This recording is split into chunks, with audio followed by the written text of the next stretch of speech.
দিতে হয়। এই যে প্রেম ছাড়া জীব নাম দিবে না, এই যে নাম নিবে না, জীবকে প্রেম দিতে হবে। প্রেম না দিলে জীব কখনো নাম নিবে না।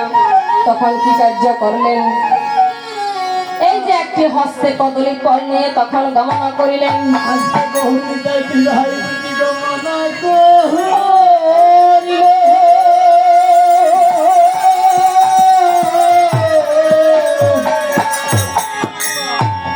ওরে কাঞ্চি স্থিরে গিয়ে তখন তারা ওরে তারা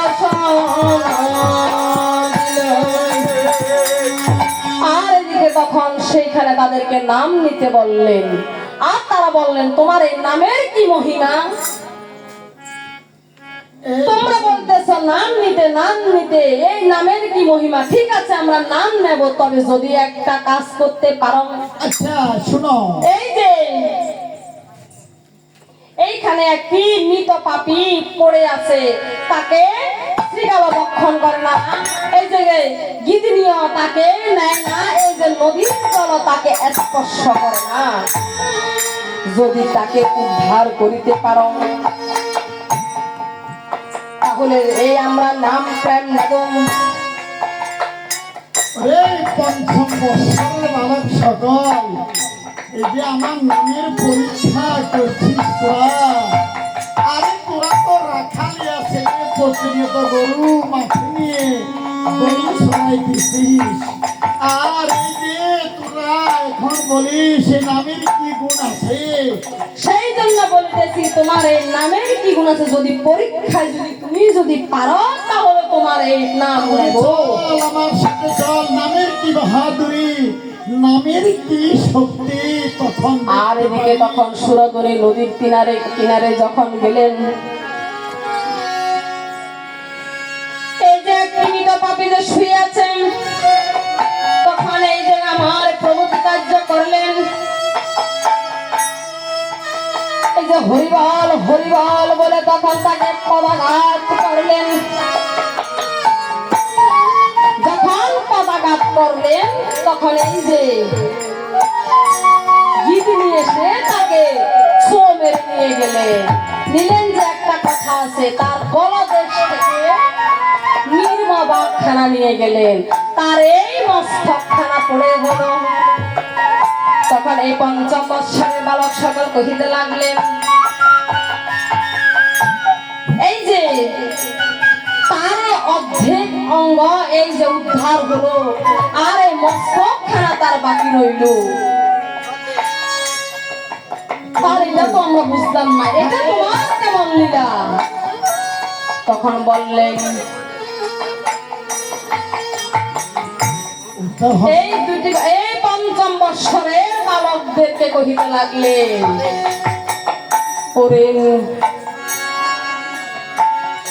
প্রভু আমি আপনাকে বলি, এটা আপনি এই তার এই বড়দাস থেকে নির্ম বাঘখানা আপনি উদ্ধার করেছেন, আর মস্তকখানা তার উদ্ধার করলেন না, তাহলে বুঝি আর এই মস্তকখানা উদ্ধার হবে।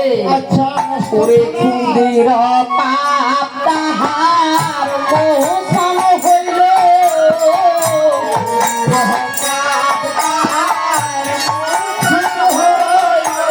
বেশি পাপ তার কাছে রইল, কুন্দির পাপ তাহার মোচন হইল।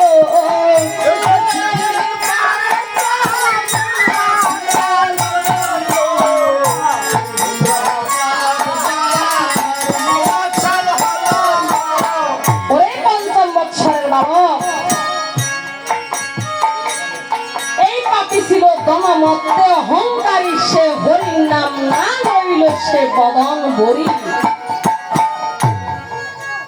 সেই জন্য তার এই মস্তকখানা উদ্ধার হলো না। আচ্ছা সে দীক্ষা শিক্ষা মন্ত্র সেই নেয় নাই, সে গুরু ধরে নাই, সে গুরু ভজন করে নাই, সে সদাই সর্বদাই তার এই যে অর্থ ঐশ্বর্য নিয়েছিল। এই জন্য তার এই মস্তক থেকে গলদেশ থেকে মস্তকখানা তার উত্তর হলো না। প্রভু হবে।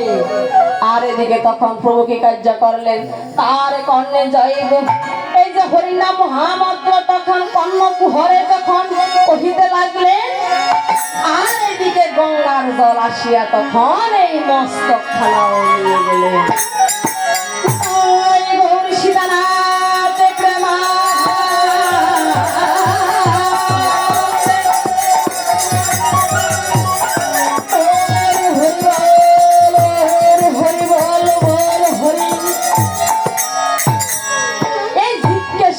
দেওয়ার জন্য আমার প্রভু অনেক প্রমাণ দিয়ে গেছে, তারপরেও আমরা জীব কিছুতে শিক্ষা গ্রহণ করি না। এই জন্য আমাদের সনাতন ধর্ম এখনো পিছিয়ে আছে, একমাত্র অহংকার, হিংসা, নিন্দার কারণে। হিংসা, নিন্দা, লোভ, এটার কারণে আমাদের সনাতন ধর্ম পিছিয়ে আছে। আচ্ছা, কেহ বলে আমার 50 বছর বর্তমানে বয়স হয়েছে, আরে আমার এখনো সময় আছে। আরে এমন লোক আছে না, আর তাদের কি গতি হবে? ওই জনমত অহংকারী সে পাপীর মতো হবে। আচ্ছা, তাহলে দীক্ষা শিক্ষা এই মহামন্ত্র হরিনাম। আর এদিকে তখন 5 বৎসরের বালক তখন কি কার্য করলেন, আর সেখান থেকে গিয়ে তখন তারা এই যে ঘরে ঘরে এসে তখন তারা সদাই সর্বদাই হরিনাম জপ করতে লাগলেন। আর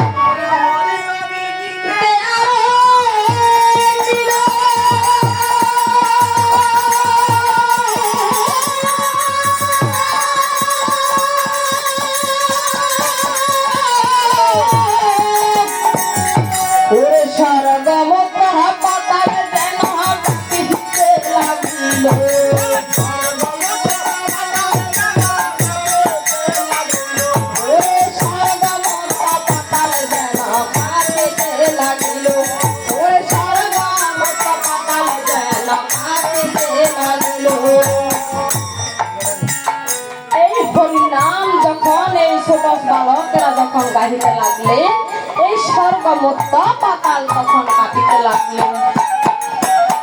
আর এদিকে যখন এক ব্রাহ্মণ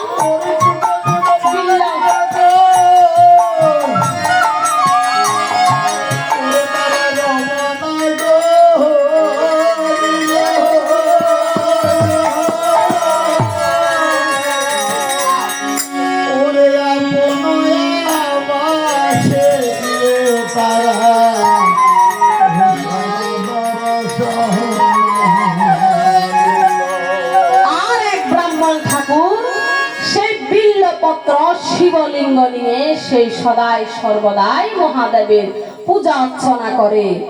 তখন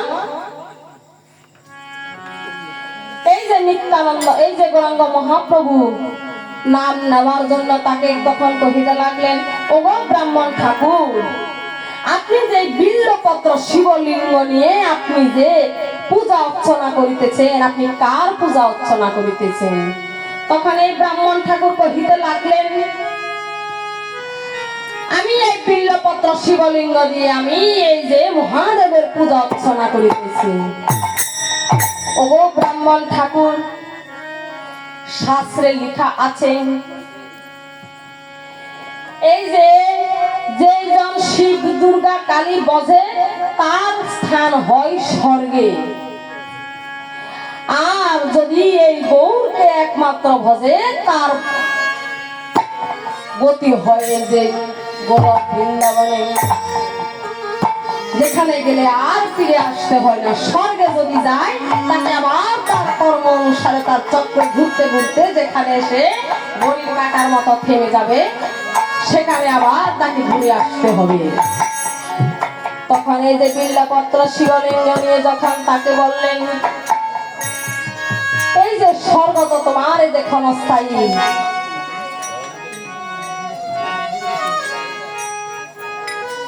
এই যে শিব দুর্গা কালী তুমি যদি ভজ তোমার গতি হবে স্বর্গে, তোমার এই স্বর্গ থেকে তোমাকে আবার ফিরে আসতে হবে। তাই সেজন্য বলতেছি তুমি এই বিল্লপত্র শিবলিঙ্গ তুমি